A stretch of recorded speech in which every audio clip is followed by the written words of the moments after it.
Richard. How are you? Good morning, Randy. I'm doing great. How about yourself? Doing great. I know you and I often talk a lot about sound and sonority, and we're going to go there again. Awesome. Mainly because, I know you and I have been getting a lot of questions about, is it one size fits all as far as the pyramid and the foundation of sound? And I think one of the things I hear you say all the time is, a lot of groups tend to build their ensemble sounds from the top down, whereas it really needs to be from the bottom up. And I know you and I agree wholeheartedly on that. But I had a question the other day from an ensemble that I was working with. They said, well, is it really always 40, 30, 20, 10 when it comes to instrumental colors and blend? And we got into some discussions about what the difference between blend and balance were, because people confuse those two things all the time. So let's unwrap that a little bit, but also just the idea of, color blending, both in terms of, perhaps like alto and French horn or three clarinets or whatever it might be. It's sort of, we were talking about this, it's sort of like when you learn the part writing rules in music theory, you then learn how to break the rules. And so in the end, it's all about using your ears, but I'll let you address that, Richard. Well, I think it's a great question that they brought up. And I think one of the things we have to remember is that, all composers are different in the way that they score.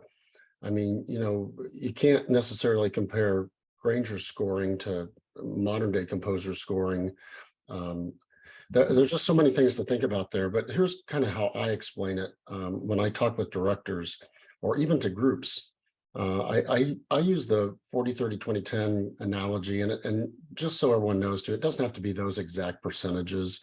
We're just talking about in the ballpark. The whole idea is to build the sound from the bottom up, as Randy was mentioning. But also you have to use your ears in those situations. And in warm up, when you're doing ensemble development and the full ensemble is playing all the time, I think you're pretty safe using those percentages and building from the bottom up.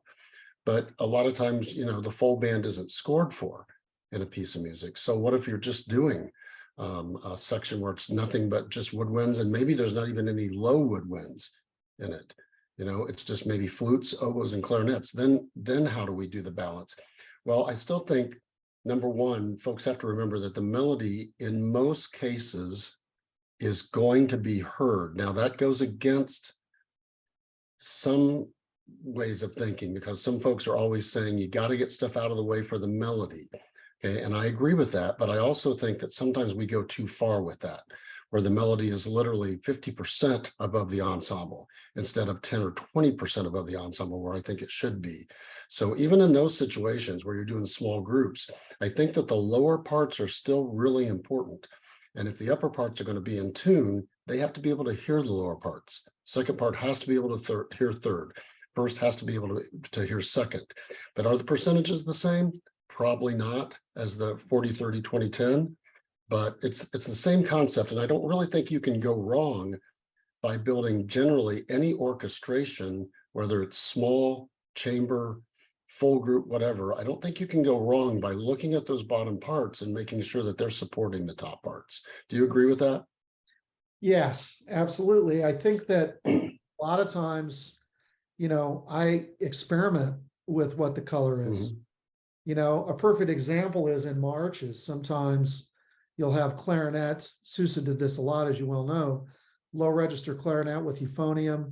Yep. Just understanding what those colors, sometimes you want the euphonium to support the clarinet color. Sometimes you want it to be the other way around. And it's just a matter of experimenting and seeing which one you prefer. I was just reading an article by Steve Peterson, I think, on Facebook. He was talking about Michael Haithcock retiring from University of Michigan.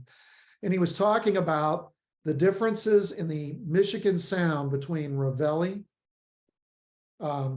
H. Robert Reynolds, and Haithcock. And none of them were wrong sounds. They were just uniquely different, right, based on how they wanted to hear the group sound. And so I think in most instances, if people want to hear a little bit more transparency, it's, as Richard's saying, that the common denominator is pitch. The common denominator is intonation, because once those things are in line, then it allows you to develop the sonority of that particular tonal color that you want to develop. And I think sometimes, particularly when we're looking at transcriptions, we're forgetting that because string instruments are so significantly different in timbre and in mechanical build than wind instruments, that it's very, sometimes we confuse the two and we think, oh, well, flute's playing a high G, ledger lines above the staff. They can play as loud as a first violin is going to. No, No, it it's not going to work. It's not going to work. So I think what happens with a lot of younger directors is they look at the bass dynamic and they see all fortissimo and they just apply it across the board. Yep. And they don't apply their acoustical engineering skills, to that process, and they aren't really listening. And sometimes they're falling fault to, oh, well, that's what the score says. Well, yeah, but I don't think the composer intended for it to sound that screechy, so to speak. So we really do have to, it always does come back to that whole idea of using our ears, knowing in our head what it is we want to hear, or if we're not quite sure yet through our score study, we at least are going in with maybe 2 or 3 possibilities, Right, and determining which one we want, right? right. And remember too, folks, that dynamics are just a blueprint. If you were looking at a blueprint of the house, it's going to look totally different before the house starts being constructed than it's going to look near the end, because there's going to be all these changes that have been made. It's the same thing with dynamics, as composers, and Randy, this too, we'll write the same dynamic all the way down the board, just because, first of all, we don't know what size of band we're writing for. Right. So, and the other thing to remember too, is that with younger students, the building from the bottom up scenario gives those kids, I think, better chances to succeed, because they don't have to play so bright. The upper instruments don't have to force to get their sound out. I just think it sets them up for more success that way. So I still encourage people to look from the bottom up in all situations, although there may be some where, it just doesn't work. And like you said, using your ear is always the key. Yeah. And a good example of sometimes misunderstanding blend and balance and the difference, and you can argue with me here or just chime in. I think of balance as being, first of all, can we hear the melody? Obviously. Can we hear the counterpoint? Can we hear the things that are interesting? But at the same time, are we hearing underneath those things the colors of the harmony? And that's where the balance of the root, the third and the fifth, or the seventh, whatever it might be, come into play.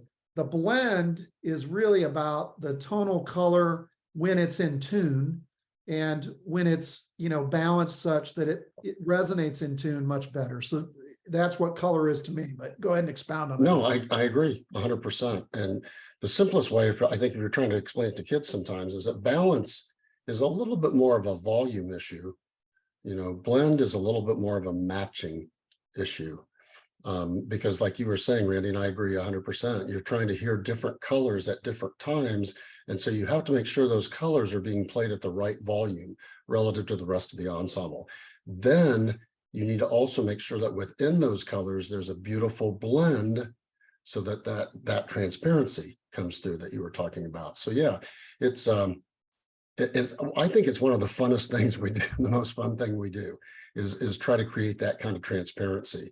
And I always go into honor bands or all-state bands with that as a goal, seeing how clear, how transparent can we get this group in 2 or 3 days. That's always a great challenge. Yeah. Well, that's great conversation today for our educators out there. And as always, feel free to make comments on the Marching Arts Facebook community page. It doesn't have to just be about marching band. Feel free to ask questions on that page. And we made this suggestion a couple of weeks ago. If you've got anything that you'd like us to discuss or talk about, send us a message. We had some friends from Indiana do that, and we've had some great conversations as a result of some of those ideas. So feel free to pass those along to us. And we look forward to seeing you next week on another episode of Coffee Talk. Thanks for tuning in, everyone. Take care.